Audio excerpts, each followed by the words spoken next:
Começa agora o Ponto de Pauta, o programa da Sedufisme.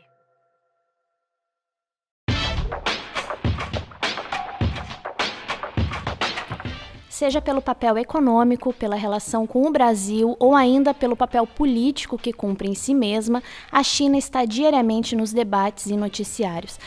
Esse debate, contudo, muitas vezes é feito a partir de uma visão superficial e estereotipada, quando não enviesada ou maledicente sobre esse país da Ásia Oriental. Nosso convidado do Ponto de Pauta de hoje tem a China como grande objeto de reflexão. Seu mais novo livro tem como título China, o Socialismo do Século XXI. Elias Jabbour é professor dos programas de pós-graduação em Ciências Econômicas e Relações Internacionais da Universidade Estadual do Rio de Janeiro. Eu sou Bruna Honrich e o nosso ponto de pauta de hoje é a China. Professor Elias, obrigada pela sua disponibilidade em falar conosco. Eu que agradeço a chance de estar aqui nesse sindicato renomado aqui da cidade, né, e do próprio estado, né? E bora lá, né? Vamos ver. Professor Elias, o seu mais recente livro, lançado em parceria com Alberto Gabrielli, traz como título China, o Socialismo do Século XXI. Ou seja, já no título há essa pontuação, né? O Socialismo do Século XXI. Eu gostaria de lhe perguntar o que é esse socialismo do século XXI, né? E no que ele se diferencia do socialismo dos séculos passados. Do século passado, né? Esse certa medida, ele é uma continuidade, uma ruptura desse século passado, mas ele é fruto do surgimento do que nós chamamos no livro de uma nova classe de formações econômicas sociais, né, que surge a partir das reformas econômicas empreendidas em 1978 na China, né?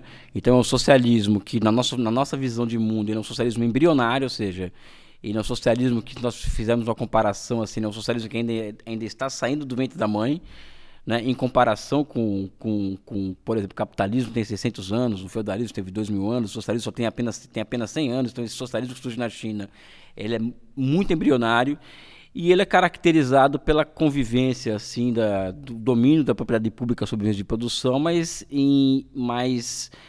também com outras formas de propriedade, ou seja, com economia de mercado, com capitalismo, com pequena produção mercantil, com formas cooperativizadas de propriedade, formas capitalistas de propriedade, ou seja, ele é fruto de uma combinação de relações sociais de troca de épocas anteriores, mas a sua síntese é uma síntese que aponta para uma direção socializante, né?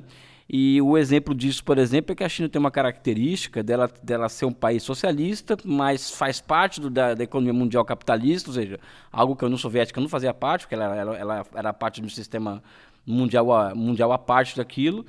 E a China hoje, por exemplo, é um país que tem no núcleo do seu processo produtivo e financeiro 96 conglomerados empresariais estatais, ou seja, são 96 conglomerados do princípio ativo da Petrobras nos setores estratégicos da economia, não é?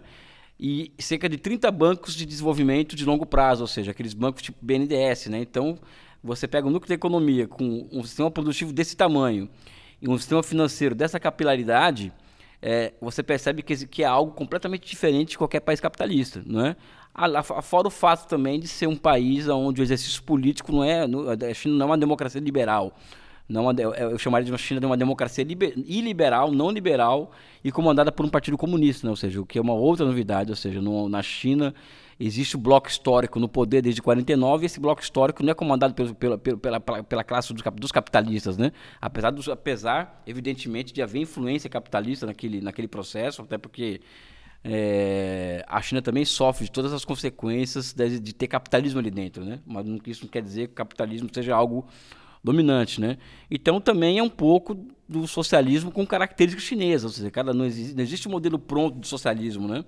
É um socialismo que eu chamaria inclusive de chinês e high-tech, né? Ou seja, um socialismo que se utiliza dessas grandes plataformas como Big Data, 5G, inteligência artificial, e a partir delas vai inaugurando formas superiores de planificação da economia, né? Exemplo disso que eu falo é a forma como eles usaram e abusaram do Big Data e da inteligência artificial para o sucesso absoluto que eles tiveram durante a pandemia, né? Ou seja, a China houve 6.000 óbitos por conta da pandemia, enquanto os Estados Unidos teve 1 milhão de mortos, né? Então a China foi o país do mundo que melhor enfrentou essa desgraça, né? E isso é muito fruto das condições produtivas e institucionais criadas ao longo em que esse socialismo foi surgindo na China, né? Perfeito, professor. Obrigada. Professor, em especial de uns anos para cá, né, com o fenômeno do Jair Bolsonaro, o Brasil ressuscitou o inacreditável debate da ameaça comunista. Né? Enfim, está nas redes sociais, em outdoors pelo Brasil e até em discursos oficiais. A China, nesse debate, não raramente é mencionada como um representante dessa ameaça. Né? Como é que o senhor vê, em primeiro lugar, esse debate sobre a ameaça comunista? Né? E como é que, em segundo lugar, como o senhor vê a China ocupando esse lugar? Não, primeiro que a grande ameaça ao Brasil é o Bolsonaro, né, eu acho. Né? Se a gente nós vamos observar, por exemplo, qual que é a grande ameaça ao Brasil hoje é o Bolsonaro. Qual que é a grande ameaça à paz e à estabilidade do mundo? É a OTAN, né? Ou seja, a vida mostra isso. A vida não mostra que a China é um país que ameaça invadir os outros, é um país que tem invadido, tem um histórico de invasão de países, tem um histórico de ser um país militarista. Ou seja, a China não existe nenhum registro histórico capaz de sustentar que a China é uma ameaça de qualquer tipo, seja capitalista, seja comunista, de qualquer tipo. Então, eu acho que isso desculpa usar o termo aqui, é uma das mamadeiras de piroca que o governo se utiliza para poder se legitimar essa política de terror contra a população que ele faz para poder se manter no governo, né? Então, é algo assim, a chamar a China da China ocupar o lugar de uma ameaça comunista é algo que é chocante, porque a única preocupação dos chineses, às vezes as pessoas me perguntam, né? Qual que é a estratégia chinesa de mundo? A estratégia chinesa é sobreviver. É dar vida, sobrevida e capacidade de reprodução de uma civilização milenar, ou seja, estão ocupados com os problemas deles, em particular. Eles estão preocupados em ocupar outros países, em interferir na vida de outros países. Eu não estou falando disso aqui falando que a China é um país bonzinho, não é nada disso não, é que a história demonstra isso, né? Então, acho que as ameaças existenciais do Brasil passam por muitos elementos. A China, na minha opinião, é a menor deles, né? Perfeito. Professor, o senhor tem defendido o surgimento na China de uma nova economia de projetamento. O senhor pode explicar para a gente um pouquinho melhor esse conceito? É uma economia. Eu tenho comentado que quando eu me deparei aliás, foi meu grande drama intelectual, foi tentar descobrir o que estava acontecendo na China no começo dos anos 2010, né? Então, a China tem a crise de 2008, aí a China ela lança um pacote fiscal assim de 580 bilhões de dólares para poder enfrentar a crise financeira de 2008, ou seja, investimentos internos em infraestruturas para poder enfrentar a queda de demanda externa. Até aí tudo bem, qualquer país do mundo pode fazer isso, né? Tem a soberania monetária, pode fazer pacotes fiscais, mas o que me impressionou é que a China não estava executando um PAC como o da Dilma e do Lula, 2 ou 3, eram centenas de PACs, ou seja, eram uma capacidade de elaborar e executar projetos, milhares de projetos simultaneamente. Isso ligou um alerta para mim sobre o seguinte: olha, existe alguma coisa de novo acontecendo ali, que eu não sei o que é ainda, tá? E que as teorias que nós ensinamos na faculdade de economia, nos cursos de economia que eu ensino, são incapazes de captar, não é? Então, eu fui atrás, por exemplo, a partir disso, de toda a história dos planos quinquenais chineses anteriores e tal, quais eram as inovações institucionais que a China tinha lançado anterior disso e que capacitaram o país a isso. Aí eu cheguei ao ponto em que olhei em 2006 desculpa contar essa história, mas infelizmente tem que contar essa história, que é parte da agenda e parte da explicação desse fenômeno novo, né? Eu percebo que em 2006 a China ela lança um plano quinquenal voltado à formação e à refundação de um Sistema Nacional de Inovação Tecnológica, né? Centrado nesses 96 conglomerados empresariais estatais. E eu percebo também que esses conglomerados empresariais estatais, de lá começaram a surgir algumas inovações tecnológicas disruptivas, tipo o 5G, o Big Data, a inteligência artificial e agora recentemente o computador quântico, ou seja, são inovações tecnológicas que capacitam, por exemplo, um planner chinês, uma pessoa que trabalha com planejamento, ter milhares de dados à sua disposição que a capacitam a tomar decisões muito rapidamente. E eu também percebi que o governo chinês, eles absorviam essas inovações muito rapidamente e aplicavam aquilo à economia real. Então, eu percebo o quê? Que a China elevou a sua capacidade de planificar a patamares superiores a partir de 2008. E isso explica também, em grande parte, ao lado dessa base produtiva pública da economia, essa capacidade de elaborar e executar milhares de projetos ao mesmo tempo. E eu, ao ler, por exemplo, um livro do professor Inácio Rangel chamado Elementos de Economia de Projetamento, ele lança é um livro antigo, né?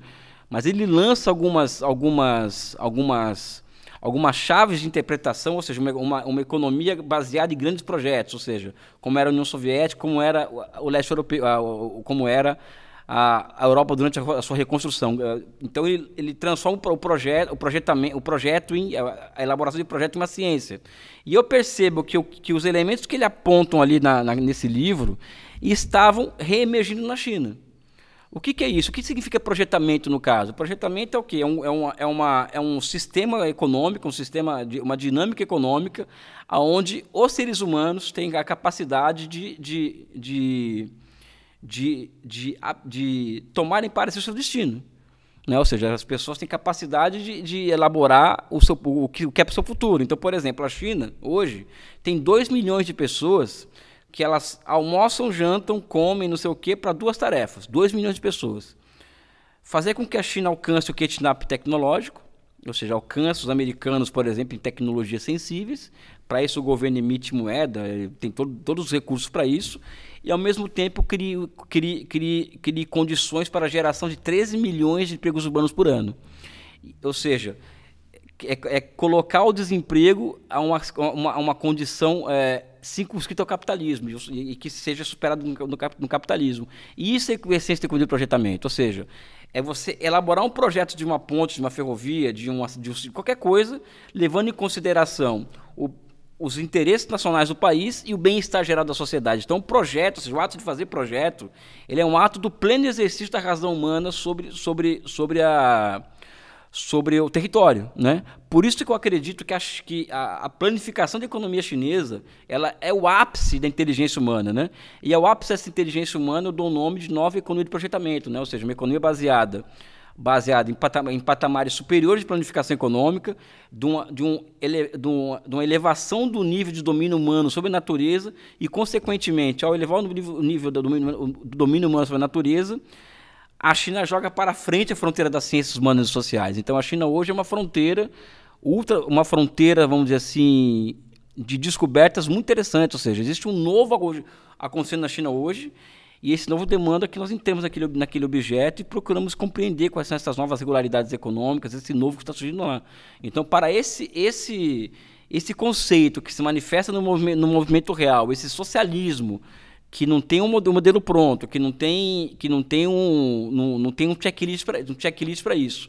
Eu dou o nome de nova economia de projetamento, ou seja, é a transformação da razão em instrumento de governo, ou seja, a forma histórica com a qual o socialismo se apresenta ao mundo hoje, né? Ou seja, é uma forma brasileira de encarar aquele fenômeno, uma forma brasileira de elaborar sobre aquilo que nós estamos tentando apresentar para a sociedade, né? Certo, professor, obrigada. Professor, no texto de divulgação do seu livro, né, disponibilizado pela Boitempo, pela editora Boitempo, uma das questões destacadas é que vocês, né, os autores, encaram o tema da China com uma postura crítica, né, não desconsiderando a complexidade do país e fugindo de preconceitos ideológicos, né, desde enquadrar o país como um fracasso socialista até, na via oposta, né, encarar o país como um paraíso do comunismo realizado. Então, eu queria lhe perguntar quais são as questões que impedem hoje a China de ser vista tanto como um fracasso socialista quanto como o paraíso do comunismo realizado. Não. Primeiro que não pode ser fracasso socialista, porque é onde o socialismo, aliás, não somente é onde o socialismo está dando certo, né? Mas aonde o mundo está dando certo é na China, ou seja, o mundo hoje, a gente pega, por exemplo, o Ocidente ele é assim governado pelo caos, né? Ou seja, o caos sistêmico, ou seja, os Estados Unidos governam o mundo pelo caos, né? Hoje você pega, por exemplo, os Estados Unidos tem 1 milhão de mortos por Covid e metade da população não quer se vacinar. A Alemanha, com o welfare state daquele, teve 100 mil mortos por Covid. O Brasil teve 600 mil mortos de Covid. Ou seja, o Ocidente, você percebe, por exemplo, hoje no Ocidente, algo semelhante ao que levou Sócrates a ser condenado à morte na Grécia. Ou seja, o Sócrates ele percebe a decadência do ser humano grego, então ele vai estudar a democracia grega, e ele percebe que a decadência do ser humano grego é a decadência da democracia grega, que é a decadência de uma democracia que nunca existiu. Então hoje você percebe uma decadência do ser humano ocidental, do ser humano ocidental, que no fundo é a crise da democracia burguesa e que no fundo é uma democracia que não existe, uma democracia dos ricos, né? Sabe, ou seja, existe uma contestação da democracia liberal muito grande no Ocidente. Existe uma decadência das democracias liberais. Enquanto isso, a China consegue crescer a uma média de 8,8% ao ano, consegue enfrentar o Covid da forma como ela enfrentou, e mais, né? A China conseguiu eliminar a pobreza extrema num país, um país que passou por 1.800 crises de fome em 2.000 anos. Então, a China eliminou a pobreza extrema em 2020. Então, é um socialismo embrionário, envolto de contradições, mas que está dando certo. Agora, é muito longe também de ser um paraíso comunista. Por quê? Porque a China é um país socialista em um mundo capitalista, ou seja, e nós não fazemos história em condições que nós escolhemos. Então, esse socialismo ele é altamente condicionado por conviver em um mundo capitalista. Né? Em um mundo capitalista e mais. Um mundo capitalista que tem dentro da China também, ou seja, a China tem capitalismo na China. E todas as contradições que o capitalismo, que os povos experimentam do capitalismo, também são experimentados na China. Então, na China também existe essa batalha entre o novo e o velho, né? entre as ideologias capitalistas, consumistas, individualistas, com o novo que surge com o socialismo. Né? O que é o novo do socialismo? Por exemplo, durante o Covid-19 foram 450 mil voluntários do Partido Comunista, da área médica, para trabalhar em Wuhan de forma voluntária. Isso é uma nova forma de subjetividade.